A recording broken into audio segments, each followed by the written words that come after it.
చింత తొక్కుతో నేను ఇప్పుడు పచ్చడి చేస్తున్నానండి. సంవత్సరానికి ఒకసారి చింతకాయలు వచ్చినప్పుడు కొనుక్కొని మనం ఇట్లాగా దంచి పెట్టుకుంటాం కదండి. పచ్చికారము అండ్ ఎండుకారం కానీ లేకపోతే ఏదైనా మనకు నచ్చినట్టుగా మనం ఇట్లాగా చింత తొక్కు దంచి పెట్టుకుంటాము. మనకు కావాల్సినప్పుడల్లా కొంచెం కొంచెంగా తీసుకొని దంచుకుంటాం కదండి. సో నేను ఆ తొక్కుతోని ఇప్పుడు నేను పచ్చడి చేస్తున్నానండి. రోటి పచ్చడిలాగా చేస్తున్నాను. ఓకే, సో దానికోసం ఏం చేయాలంటే ముందుగాను చింత తొక్కు చాలా పులుపు ఉంటుందండి. ఇంత పుల్లగా మనం తినలేమన్నమాట. సో దానికోసము ఆ పులుపు అనేది తక్కువ అవ్వడం కోసం నేను ఏం చేస్తున్నానంటే ఇదిగోండి బెండకాయలు, ఒక 5 బెండకాయలు తీసుకుంటున్నాను. అలాగే ఒక గుప్పెడు పల్లీలు తీసుకుంటున్నాను. ఓకేనండి, ఇవి కట్ చేసుకుంటున్నాను. కడిగానండి, బెండకాయలు అనేది కడిగేశాను. అటు ఇటు తొడిమెలు తీసేస్తున్నానండి, ముందు సైడు వెనక సైడ్ కూడా. నేను తీసుకునే చింత తొక్కు క్వాంటిటీకి 5 బెండకాయలు తీసుకున్నానండి. ఓకే,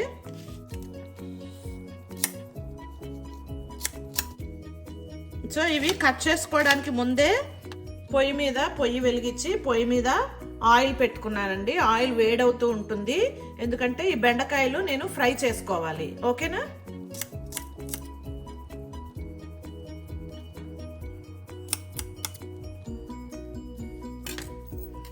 ఇదిగోండి ఇవి పక్కన పెట్టేసుకుంటున్నాను.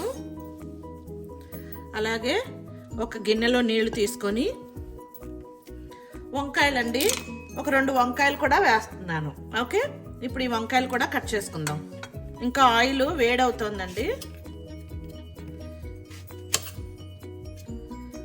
కట్ చేసుకొని ఆ వాటర్లో వేసుకుందామండి. ఓకే,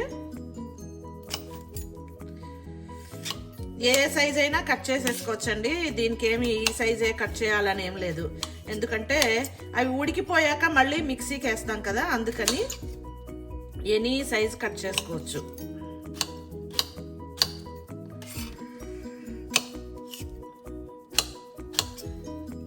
మీకు ఓపిక ఉంటే ఇవి ఫ్రై చేసుకోవడమే కాదండి, కాల్చుకోవచ్చు. పొయ్యి మీద కాల్చుకొని కూడా చేసుకోవచ్చు.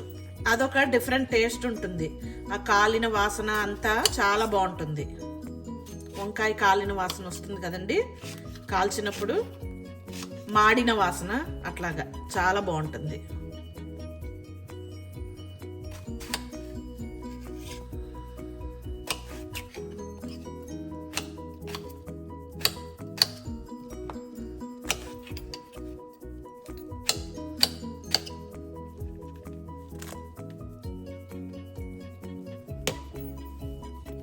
ఇదిగోండి బెండకాయ కట్ చేసేసుకున్నాం కదా, ఇప్పుడు ఈ ఆయిల్లో వేసేసుకుందామండి. ఆయిల్ అనేది బాగా వేడైపోయింది. దీంట్లోనే ఈ వంకాయలు కూడా వేసేసుకుందామండి, 2 ఫ్రై అయిపోతూ ఉంటాయి.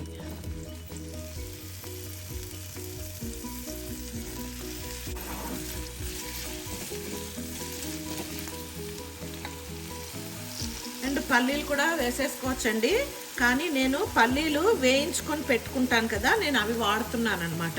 అందువల్ల ఇప్పుడు వెయ్యట్లేదండి ఈ బెండకాయ వంకాయలోకి, ఇప్పుడు వెయ్యట్లేదు. బాగా ఇవి బెండకాయ వంకాయ ఉడికిపోయాక అప్పుడు ఇవి వేసి యాడ్ చేస్తానన్నమాట. ఇవి వేస్తాను. ఓకే, కాసేపు మగ్గించి అప్పుడు తీసేస్తానన్నమాట. ఇప్పుడు ఎవరైనా ఫ్రెష్ వేయించనివి ఉన్నాయనుకోండి ఎవరికన్నాను, సో వాళ్ళు ఇప్పుడే వేసేసుకుంటే ఈ బెండకాయలు వంకాయలతో పాటు అవి కూడా వేగిపోతాయి అన్నమాట. సో నేను ఇప్పుడే వేయట్లేదు ఈ పల్లీలు. ఇవి వేగుతూ ఉంటాయి.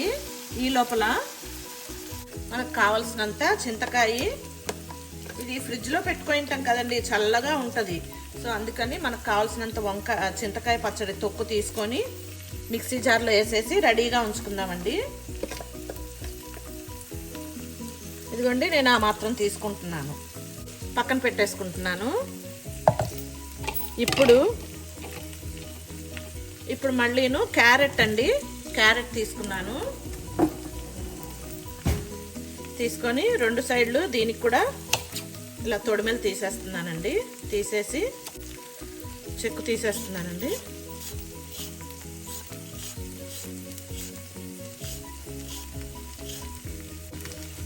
ఓకే, తీసేసి కొంచెం ఇట్లాగా చిన్న చిన్న ముక్కల్లా కట్ చేసుకుంటున్నానండి. మధ్య మధ్యలో ఈ వంకాయ బెండకాయ ఇలాగా కలుపుకుంటూ ఉండాలండి. ఓకే, ఇప్పుడు మళ్ళీను ఒక ఆనియన్ అండి, ఇంత పెద్దది తీసుకోవట్లేదు, ఒక హాఫ్ తీసుకుంటాను, చాలా పెద్దగా ఉంది.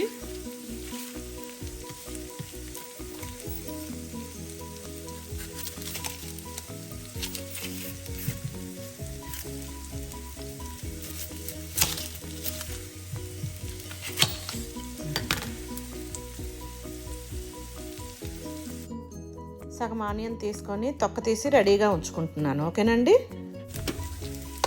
ఇందాక క్యారెట్ తీసుకున్నాం కదండి, క్యారెట్ కట్ చేసి అవి దీంట్లో వేసుకున్నామండి. వేసుకొని ముక్కల్లాగా కట్ చేసుకున్నాం.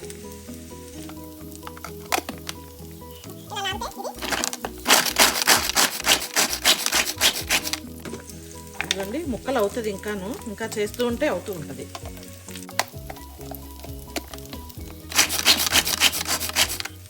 మధ్యలో ఇది కలుపుకుంటూ ఉన్నామండి. వంకాయలు ఉడికిపోయాయి కానీ బెండకాయలు ఉడకలేదు. ఇంకో 2 వంకాయలు వేసినా బాగానే ఉంటుందేమో.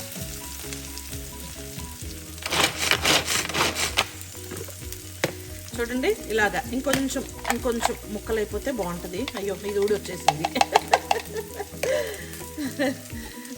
ఈ జార్లో వేసేసుకొని మళ్ళీ పెడదాం. ఇది ఇలా పెట్టేసి మళ్ళీ ముక్కలన్నీ వేసేసాం అనుకోండి.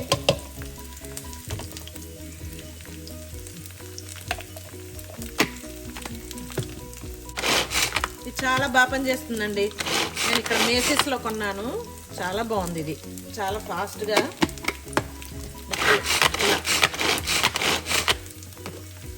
చూడండి, ఈ మాత్రం ఇట్లాగా ముక్కల్లాగా ఉండాలన్నమాట. ఓకే, ఇలా కట్ చేసుకుందాము. ఓకే, క్యారెట్ ఇప్పుడు పక్కన పెట్టేసుకుందామండి. కానీ ఉల్లిపాయ మాత్రం కట్ చేసుకుందామండి. చూడండి, బెండకాయ అండ్ వంకాయ వేగిపోయాయండి. నేను ఇప్పుడు ఒక పల్లీలు వేసేసి పల్లీలు కూడా ఒక 2 నిమిషాలు ఇలాగా ఫ్రై చేస్తాను కాసేపు. ఓకేనండి. మనం ఉల్లిపాయ కట్ చేసుకుందాము. ఆ ఉల్లిపాయ కట్ చేసే వరకు ఇది ఫ్రై చేసుకుందాం, పల్లీలు. ఓకే, ఈ లోపల కొంచెం బెండకాయ అవి ఉడకలేదు కదండి, అవి కూడా ఉడికిపోతాయి. బెండకాయ అనేది ఒక 70% ఉడికింది, అది కూడా ఉడికిపోతుంది. ఓకే, మనం ఇప్పుడు ఆనియన్ కట్ చేసుకుందాం. ఆనియన్ కూడా దాంట్లోనే వేసి ఇట్లాగా అనేస్తే అయిపోతుంది. కానీ ఇది ఒక రవ్వ కొంచెం పెద్ద ముక్కలుగా ఉంటే బాగుంటుంది అన్నమాట. క్యారెట్ కంటే కొంచెం పెద్దగా ఉంటే మనకి పంట కింద తగులుతుందండి. ఇవి కట్ చేస్తున్నాం కదా, దాంట్లో ఆ చింతకాయ రుబ్బుకుంటాం. ఇప్పుడు రుబ్బుకొని దాంట్లో వేసి కలిపేస్తాం అన్నమాట. చాలా బాగుంటుందండి. ఈ విధంగా చేసుకొని తినండి. మీ దగ్గర చింత తొక్కు ఉంటే గాన. యాక్చువల్లీ ఇండియాలో అయితే అందరూ ఫ్రెష్గా ఇప్పుడే పెట్టుకొని ఉండింటారు. చాలా బాగుంటుందండి. నాదంటే ఎప్పటిదో ఇండియా నుంచి మా అమ్మ ఇచ్చింది, తెచ్చుకున్నాను అనమాట. అప్పటిది, ఈ మధ్యకాలంది కాదు, లాస్ట్ ఇయర్ది నాది. మా నాన్నగారు చనిపోయినప్పుడు ఇండియా వెళ్ళానండి. సో తద్దినంకి వెళ్ళినప్పుడు అప్పుడు తెచ్చుకున్నాను అనమాట.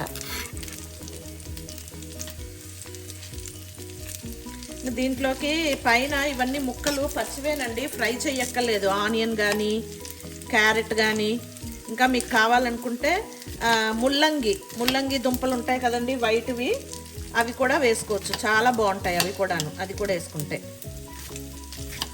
కానీ అది వేసుకున్నప్పుడు వెంటనే తినడానికి రాదండి. ఓ 2-3 రోజులు అయ్యాక తింటే చాలా బాగుంటుంది అదైతే. నేను అందుకే అవి వేయట్లేదండి.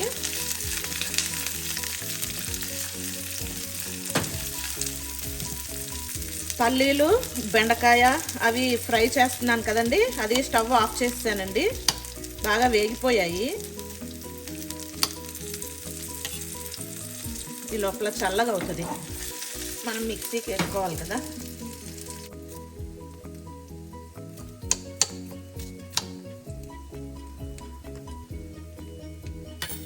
చూడండి, ఆనియన్ కట్ చేసేసుకున్నాం కదా, ఓ పక్కన పెట్టేసుకుందాం. ఓకే,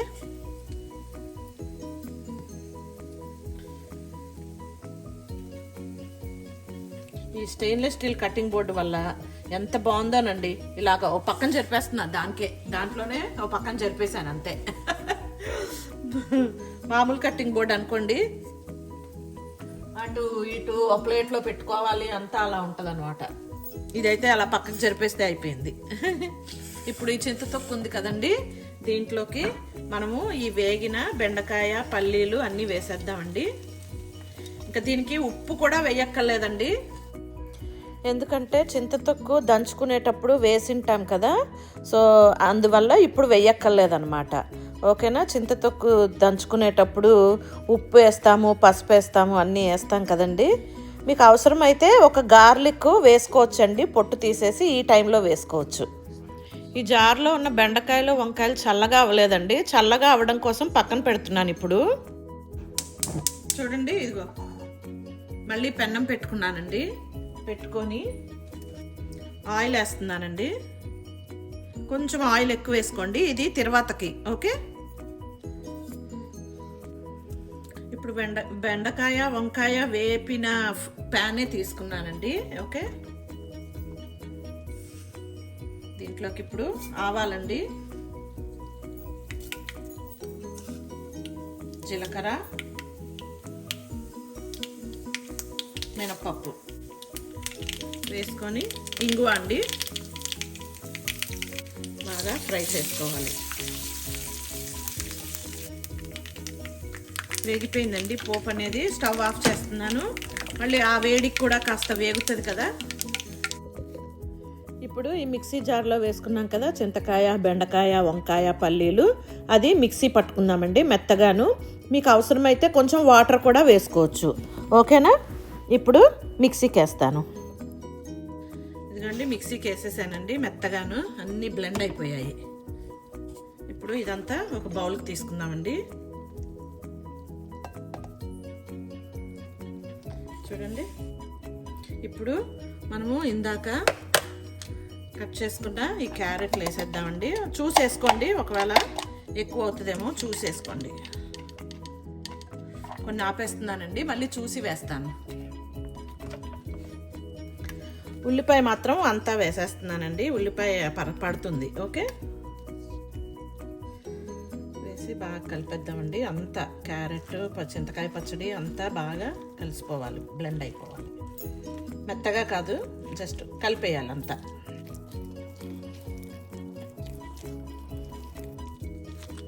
ఈ చింతకాయలో ఆ ఉల్లిపాయ అండ్ ఆ క్యారెట్ అంతా బాగా ఊరి మనకి పంటి కింద పుల్లగా బాగా తగులుతాయండి. మీరు టేస్ట్ చూసుకొని ఉప్పు అవి అడ్జస్ట్ చేసుకోవచ్చు, బట్ అవసరం పడదు. నేనైతే ఎప్పుడు సపరేట్గా మళ్ళీ వేయలేదు, ఆ చింతకాయ తొక్కులో ఉండే సాల్టే సరిపోతుంది అనమాట. ఐ థింక్ క్యారెట్ కూడా వేసేస్తానండి అంతాను. ఇది కలిపేశాక ఈ పోపు కూడా వేసేస్తున్నానండి. వేసేసి అంతా ఇప్పుడు బాగా మిక్స్ అయ్యేలాగా కలిపేసుకుందాం. అసలు ఆ కింద ఉన్న స్టెయిన్లెస్ స్టీల్ కటింగ్ బోర్డు ఎంత ఉపయోగపడుతుందంటే, ఇంతకుముందు నార్మల్ది ఉన్నప్పుడు, ఈ బోర్డు లేనప్పుడు ఏదన్నా కింద పడితే కిందది ఇలా తీసి మళ్ళీ వేసుకోలేమన్నమాట. ఈ స్టెయిన్లెస్ స్టీల్ కటింగ్ బోర్డు మనం ఏదన్నా వంట స్టార్ట్ చేసే ముందర ఒకసారి తుడిచేసుకొని స్టార్ట్ చేసుకున్నాం అనుకోండి, కింద పడినా కూడా మనం తీసి లోపల మళ్ళీ గిన్నెలోకి వేసుకోవచ్చు అనమాట. చాలా బాగుందండి అసలు. చూడండి, ఇంతే అయిపోయింది చింతకాయ తొక్కు పచ్చడి, రోటి పచ్చడి లాగా. మనం ఇది మళ్ళీ మిక్సీకి వేసాం కదా, మిక్సీకి వేయకపోయినా రోట్లో అయినా దంచుకోవచ్చండి. అన్నీ ఆ వంకాయలు, బెండకాయలు, చింతతొక్కు అన్నీ వేసేసి రోట్లో అయినా దంచుకోవచ్చు, చాలా బాగుంటుంది. ఇది అన్నంలోకి, వేడి అన్నంలోకి నెయ్యి వేసుకొని తినచ్చు, లేకపోతే పప్పన్నము అట్లా వాటిల్లోకి నంచుకొని తినచ్చు. ఇంకా మీకు ఎలా కావాలంటే, మీకు ఏ విధంగా నచ్చితే ఆ విధంగా తినచ్చండి. చాలా బాగుంటుంది, పెరుగన్నంలోకి తినచ్చు, సూపర్గా ఉంటుంది పెరుగన్నంలోకి అయితే ఇంకాను. అది ఇంతేనండి, చింతతొక్కు పచ్చడి రెడీ. మీరు కూడా అందరు చేసుకొని ఎంజాయ్ చేయండి. ఓకేనా? Thank you very much. Please like, share, subscribe. ఇదిగోండి, నేనైతే పప్పన్నంలోకి ట్రై చేస్తున్నానండి చింతకాయ తొక్కుని. ఇదిగోండి.